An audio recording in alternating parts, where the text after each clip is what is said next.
Persembahan terindah bagi Tuhan. Bacaan diinspirasi dari Injil Suci menurut Matius, bab 12 ayat 1 sampai dengan 8. Pada waktu itu, pada hari Sabat, Yesus berjalan melewati ladang gandum. Karena lapar, murid-muridnya mulai memetik bulir gandum dan memakannya. Melihat itu, berkatalah orang-orang Farisi kepadanya, "Lihatlah, murid-muridmu melakukan sesuatu yang tidak diperbolehkan pada hari Sabat."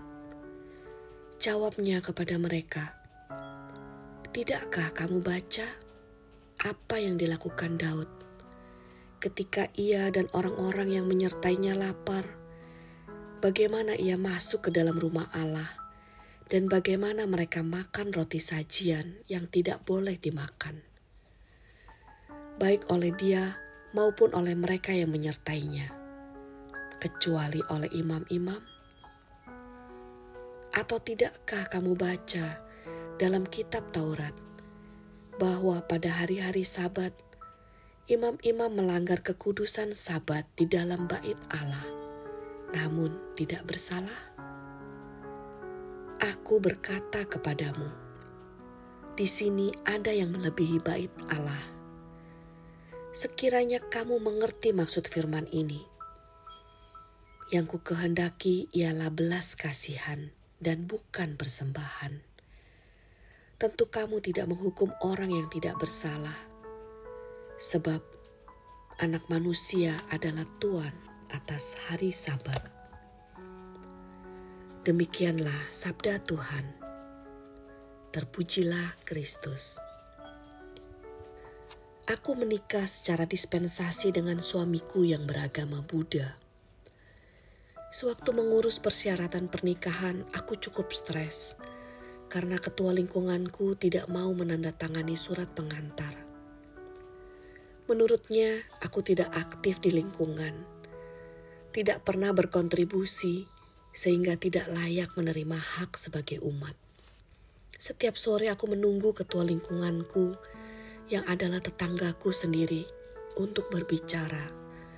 Tapi ketua lingkunganku pura-pura tidak melihatku, tidak membalas sapaanku dan langsung masuk rumah.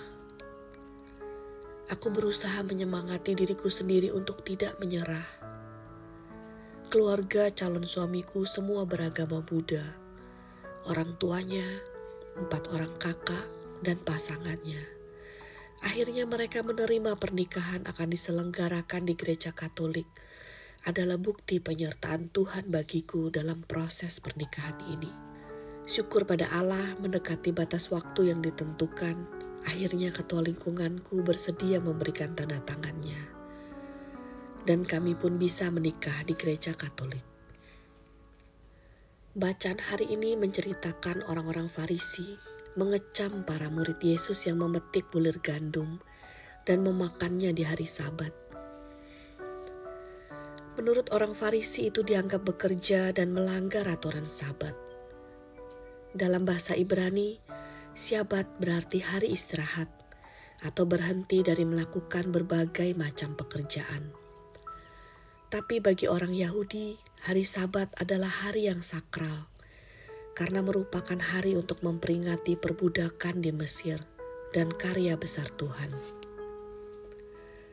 Yesus tidak meniadakan hari Sabat, melainkan menggenapinya. Dan Yesus mau menunjukkan bahwa belas kasih dan kebutuhan manusia lebih utama daripada formalitas agama. Tuhan merindukan hati yang penuh kasih, bukan hanya ketaatan buta terhadap aturan. Yesus menghidupi hukum tertinggi, yaitu kasih kepada Allah dan sesama. Yesus adalah Tuhan atas hari Sabat. Yesus menyatakan bahwa Allah mengadakan hari Sabat supaya semua orang bisa masuk dalam kekudusan.